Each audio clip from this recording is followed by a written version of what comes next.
Can you remember who you were before the world told you who you should be? I was just a normal kid, a normal student who was attending his daily classes just before 4 years. What has changed? Why do people see me with different eyes right now? Well, I'm not sure of what exactly happened, but if there's one thing that I've learned in my life till now, it is this.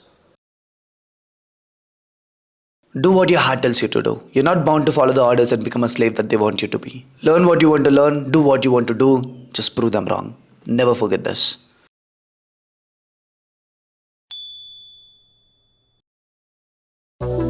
Can you remember who you were before the world told you who you should be? I was just a normal kid, a normal student who was attending his daily classes just before 4 years.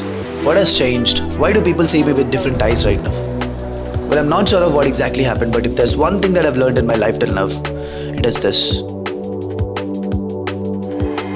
Do what your heart tells you to do. You're not bound to follow the orders and become a slave that they want you to be. Learn what you want to learn, do what you want to do, just prove them wrong. Never forget this.